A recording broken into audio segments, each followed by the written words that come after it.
Hello, welcome back. अभी जो आप ये वीडियो देख रहे हो ये स्पेशली क्लास 11-12 के जो कॉमर्स के बच्चे हैं जिनको हमेशा कन्फ्यूजन रहता है। अब कौन सा कन्फ्यूजन क्या है ये सब मैं वीडियो में समझा रहा हूँ, बट ये वीडियो को अच्छे से देखना एक बार। ज़रूर ये वीडियो आपके लिए काम की है। ये वीडियो के बाद जो कन्फ्यूजन है वो कन्फ्यूजन आपका 100% दूर हो जाएगा, दैट इज़ माई गारंटी। सो अच्छे से देखना और अपने जितने भी कॉमर्स स्टूडेंट्स हैं, कॉमर्स फ्रेंड्स हैं आपके, उन सबको ये शेयर करना। So my name is Hiren और मैं आपको आज सिखाने वाला हूँ बहुत इंटरेस्टिंग सा कंसेप्ट। क्या है कि भाई कंसेप्ट ये है कि आपको ट्रायल बैलेंस के अंदर,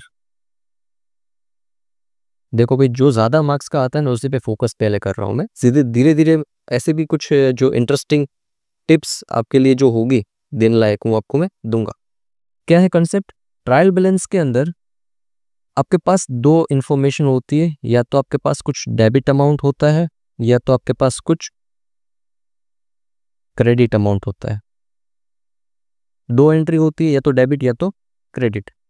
अब दो तरीके से ट्रायल बैलेंस या तो लिखते हैं, यहाँ पे ये पर्टिकुलर्स लिख देते हैं और फिर डेबिट क्रेडिट अमाउंट लिखते हैं, या फिर अलग तरीका है जैसे यहाँ नीचे समझा दूँ मैं। अगर ट्रायल बैलेंस लिखा हो तो एक ही साइड पूरा डेबिट का अमाउंट लिखते हैं, फिर एक साइड पूरा क्रेडिट का अमाउंट लिखते हैं। इट मीन्स दैट यहाँ पे पर्टिकुलर और अमाउंट, यहाँ पे सेम पर्टिकुलर एंड अमाउंट, और ऐसे बनाते हैं।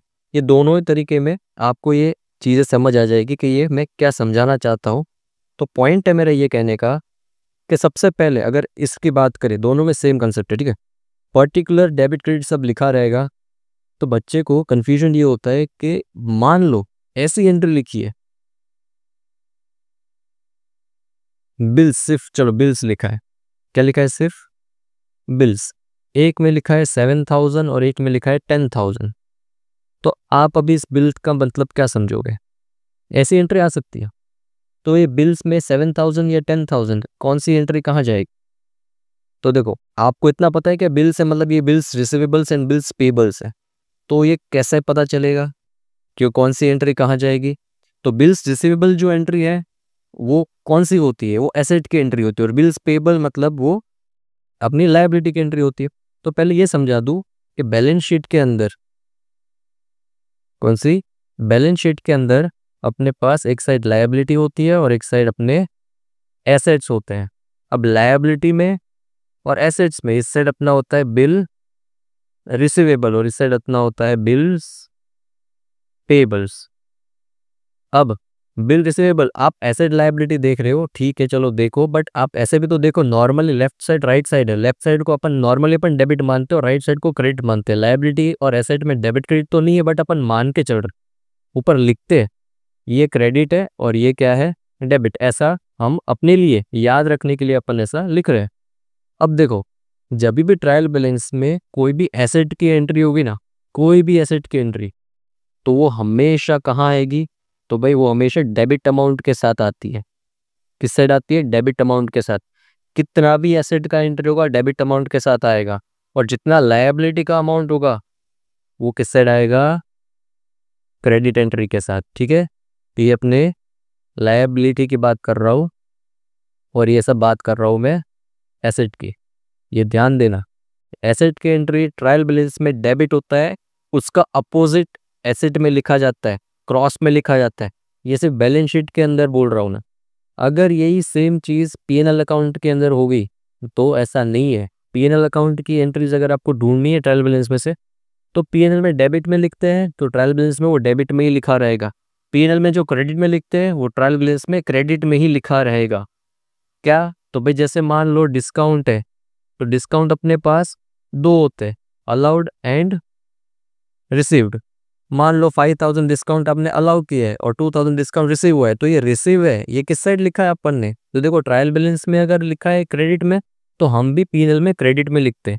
ट्रायल बैलेंस में लिखा है डिस्काउंट अलाउड डेबिट में, तो पीएनएल में भी अपन क्या लिखेंगे? डेबिट में लिखेंगे। सो ट्रायल बैलेंस में एंट्री सेम टू सेम किस केस में जाती है? तो भाई सेम एंट्री जाती है अपने ट्रेडिंग में भी सेम, डेबिट वाला डेबिट, क्रेडिट वाला क्रेडिट।